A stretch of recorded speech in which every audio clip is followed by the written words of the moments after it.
are not meant to be wishing for death in order to run away from our problems. Someone has a lot of problems. Those problems are a test from Allah subhanahu wa ta'ala. We need to go through these tests asking Allah to help us. Let me give you the example of school. When you go to school, the more tests you have, the higher the qualification. I think I said that the last time I was in Colombo. When you go to school, the more tests you have and the more questions you have and the more difficult the questions, the higher the qualification.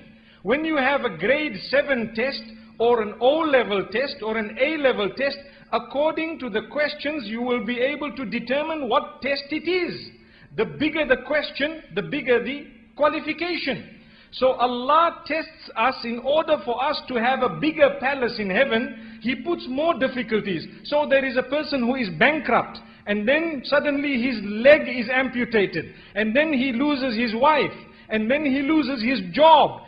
These are all tests from Allah, one after the other. Do not wish to die. It is like a person who sees the O-level paper and says, there are too many questions here. There are very long questions here. So let me walk out of the hall. You paid for it.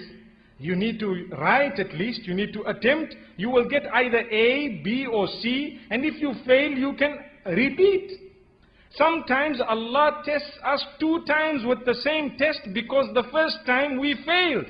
So the second time He says, I want you to pass.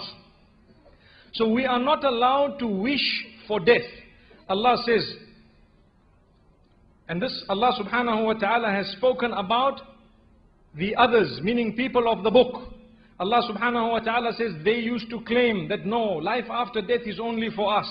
Allah says, قُلْ إِن كَانَتْ لَكُمُ الدَّارُ الْآخِرَةُ عِندَ اللَّهِ خَالِصَةً مِّن دُونِ النَّاسِ فَتَمَنَّوُا الْمَوْتَ إِن كُنتُمْ صَادِقِينَ.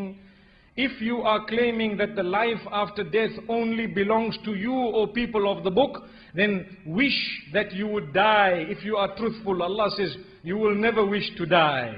But there is a narration of the Prophet ﷺ wherein he says, a believer should never wish to die in order to run away from his problems. If someone says, it is best for Allah to take me when He knows it is best for me to go, that is a dua that was made by the Prophet ﷺ.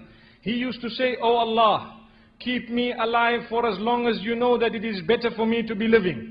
And oh Allah, take me away when you know it is better for me to be taken away. That is the dua I should be making and you should be making. All of us. Sometimes the young, they just look at me and say, you mean we should also be making that dua? The answer is yes. I know you are young, but you say, Ya Allah, when you know it is better for me to go, take me away. Because the crux is the life after death, not this life. This life is a test. Allah is watching you to see how the quality of your life is and how you improve the quality of the lives of others. You try your best to help others, to assist others. That is Allah subhanahu wa ta'ala's meaning. That is the reason why He has created us, as I read the verse.